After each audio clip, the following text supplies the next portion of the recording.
you've been working with Merrick Health, and then recently you told me that your cortisol levels were through the roof.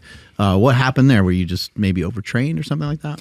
Yeah, I don't think that I've ever been really good at stress management. And I've talked about it a little bit the last time that we podcast. I overdosed when I was a teenager as a suicide attempt.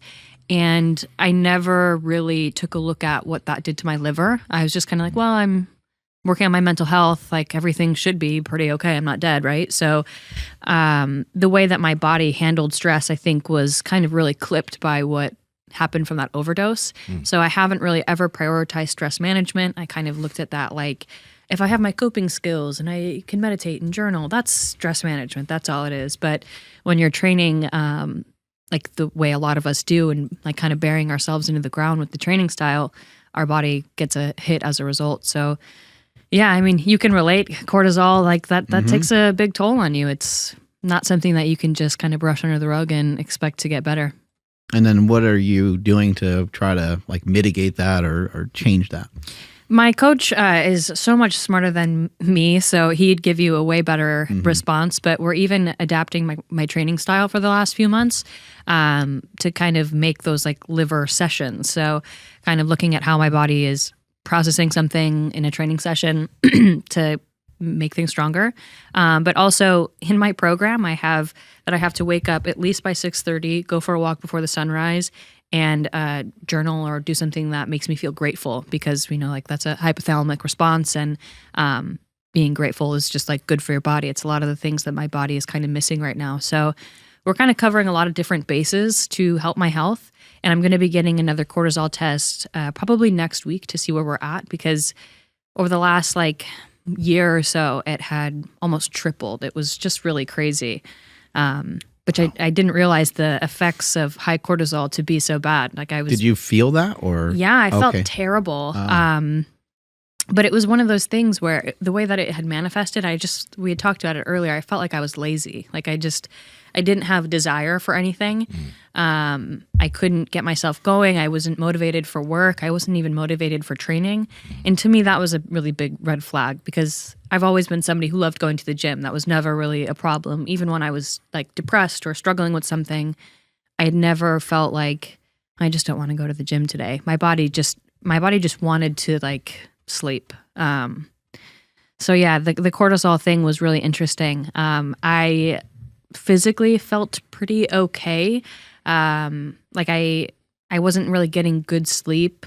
My appetite was just gone. So at the time, you weren't sleeping as much as you usually have been. Right.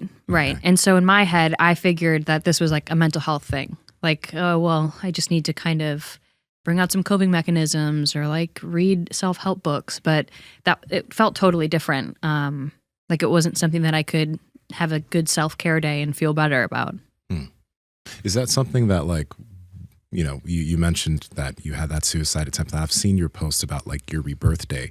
Is that something that you believe is always going to be there? Like, do you, as far as like, I guess, some of the issues that you've had in the past, is that something that you believe has like a resolution, or is it something that you feel like you're always going to be dealing with? Power Project family, how's it going? Now, sleep is essential for your recovery and your performance, which is why we partner with 8 Sleep mattresses. We call them the Tesla of beds. Changes the temperature based off how you sleep. Andrew, how can they get it? Yeah, head over to 8sleep.com/powerproject, and at checkout, you guys will automatically save $150 off your entire order. Links to them down in the description, as well as the podcast show notes. I think that's a great question. I think it will always be something I deal with to a degree. Right now, approaching my health in a different way is solving a lot of things for me. I think depression and mental health, things like that, will always be something that I am managing and getting better at. I don't think that like the last time I was depressed will be the last time I've ever experienced that, whether that's like situational or not. But I think this approach to my health is making things better all around as a person. Like I've been able to start incorporating habits that make me feel better, even just from like a house standpoint. Like I feel healthy enough to get better at cleaning my house. Like I'm now a person that I clean our sheets every Wednesday, like that kind of thing, which is such a small thing that doesn't seem like it matters, but it does. Like being able to care about your surroundings and not just like feeling good and doing things like that is really big for your health. Why do you think there's such a rise in suicide, especially amongst young girls? I think that's something that's been spiked quite a bit here in the United States. I think social media definitely plays a role in that. Like our access to other people is so crazy, and we think that we get just full access to people. Like, you know, people ask you probably questions that are really personal where you're like, in a different world, you wouldn't be able to just ask me questions about this thing, but here you are.